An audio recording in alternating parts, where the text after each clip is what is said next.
Boa noite. Nós estamos, neste momento, no gabinete do presidente da República, no Palácio do Planalto, em Brasília, para entrevistar o presidente Jair Bolsonaro, que concede ao SBT a sua primeira entrevista depois da posse. Boa noite, senhor presidente.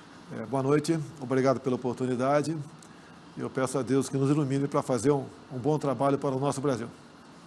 Estão conosco a Débora Bergamasco, repórter do SBT, e também o Tiago Nolasco, igualmente repórter do SBT. Senhor presidente, nós sabemos que a reforma da Previdência é fundamental neste ponto do seu governo, até para viabilizá-lo, né? Porque se a reforma for aprovada, tudo tende a correr muito melhor. Eu queria perguntar ao senhor o seguinte, em primeiro lugar, quando que o senhor pretende mandar, em que data, a reforma para o Congresso Nacional? Eu sei que o senhor está para receber o anteprojeto por esses dias, mas o que o senhor já pode nos adiantar quanto ao formato da proposta do governo? O que nós queremos é aproveitar a reforma que já está na Câmara, começou com o senhor Michel Temer. Vamos rever alguma coisa, e porque a boa reforma é aquela que passa na Câmara e no Senado, não a que está na minha cabeça ou da equipe econômica. E ela interessa para todos nós. Estamos numa situação, mais 2, 3 anos entraremos em colapso. Nós não queremos que o Brasil chegue à situação que está a Grécia. Agora todos vão ter que contribuir um pouco para que ela seja aprovada. Eu acredito que o Parlamento não vai faltar ao Brasil a aprovação da mesma. Uma notícia que circulou hoje dá conta de que já existe uma idade mínima aprovada para essa proposta da Previdência de 65 anos para os homens, 63 para as mulheres ou 63 anos para os dois. Isso procede? Olha, o que nós pretendemos fazer, ao você botar num plano a reforma da Previdência, nós passarmos dar um corte até o final de 2022.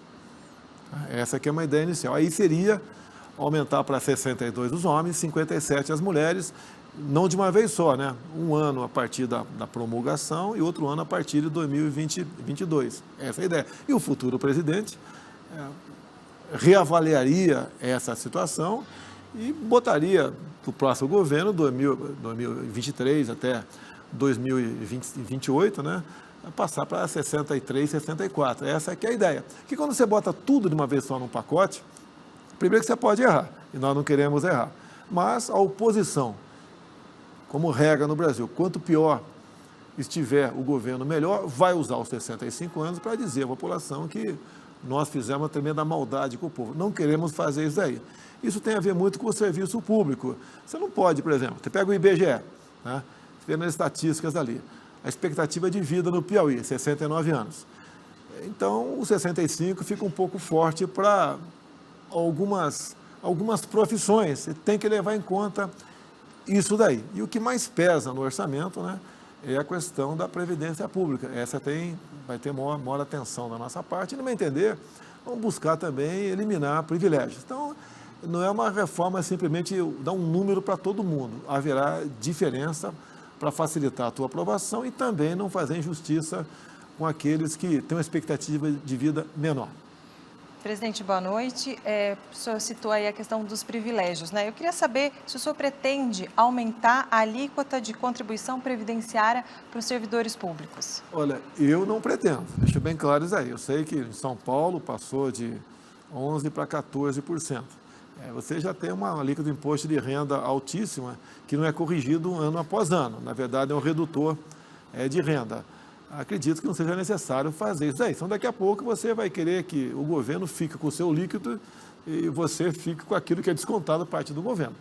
Então, eu acho que é injusto essa questão. 11% está de bom tamanho, mais 27,5% de imposto de renda, está de bom tamanho isso aí.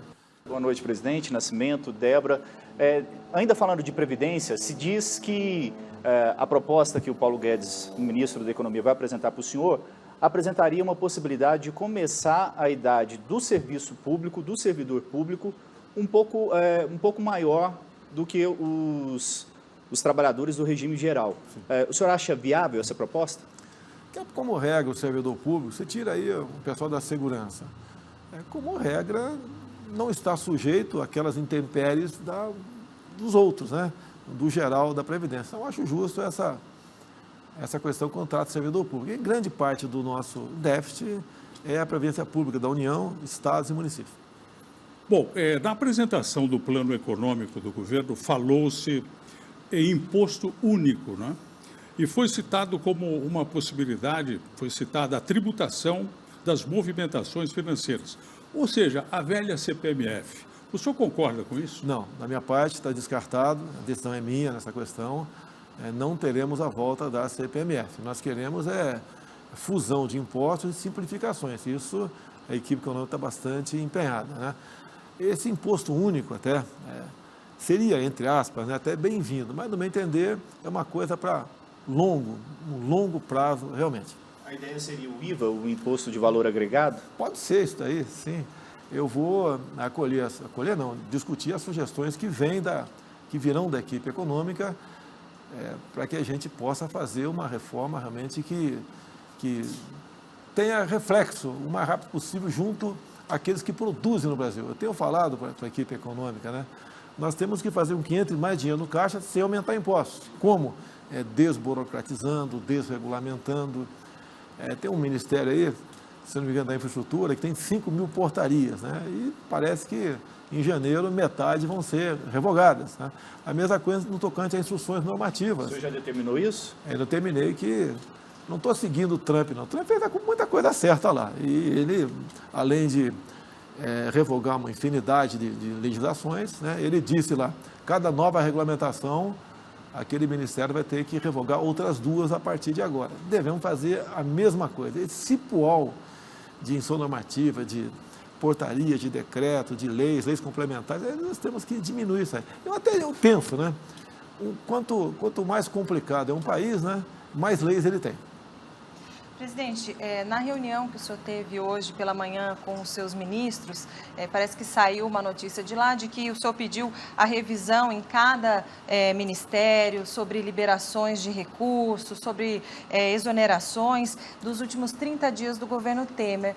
Qual que é o seu objetivo com isso? Tem alguma coisa que o senhor viu, já detectou que não está te parecendo boa? Por exemplo, né, a gente vai falar em criptomoedas. Uma das publicações de Estado da União, em torno de 40 milhões de reais, para que o índio brasileiro passe a ter acesso a criptomoedas. É lamentável uma decisão nesse sentido. Vai ter que ser revista. A Damares já conseguiu sustar a liberação desse recurso. Outras vão tentar rever, você pode ver. Lei Rouanet, por exemplo, lá Furnas, Rio de Janeiro. No dia 12 de janeiro, 21 processos foram assinados. Eu poderia falar cada um deles. Um deles chama a atenção, R$200 mil para que faça 2 corridas em comunidades pacificadas, uma delas do Borel. Se eu não me engano, ali a inclinação do morro é 60 graus, não tem cabimento isso daí. Agora, cada corrida de rua, R$100 mil, e você está promovendo o esporte, está na cara que algo errado está acontecendo ali. Sem falar ministério agora, porque a gente vai correr atrás sem polemizar, isso é uma regra. Vou ter que falar o Ministério do Turismo, né? Há poucos meses, encomendou uma consultoria para saber se um determinado país aqui, outro, né, você poderia abrir uma representação para estimular o turismo do Brasil. A conclusão foi que não era viável. Quanto se pagou por essa consultoria? R$3 milhões. O senhor acha que tem margem para corrupção nesses casos todos? Está na cara que tem muita coisa errada. Eu acho que ninguém, um agente público, ia jogar fora R$3 milhões para fazer uma consultoria que, com todo respeito, qualquer um de nós poderíamos, né, fazer algo parecido com consultas na internet, simplesmente. Presidente, o ministro Paulo Guedes falou em abandonar definitivamente a legislação fascista da CLT. Pode vir aí uma nova reforma trabalhista? O que mudaria para o trabalhador? O Paulo Guedes sabe, já tem discutido com ele, que os direitos trabalhistas são previstos no artigo 7º da Constituição e não pode ser mexidos por emenda à Constituição porque estão nas tal das cláusulas pétreas. Ele pretende como exemplo da última reforma que nós fizemos, facilitar a vida de quem produz no Brasil.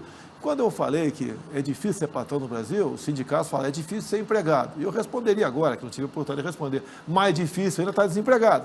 É a situação que está o Brasil. O Brasil é um país de direitos em excesso, tá? Agora falta emprego. Porque quando você pensa em produzir alguma coisa, quando você vê a questão dos encargos trabalhistas, que atrapalha a todo mundo no Brasil, aquela pessoa desiste de empreender. Olha os Estados Unidos, por exemplo, lá não tem quase direito trabalhista nenhum.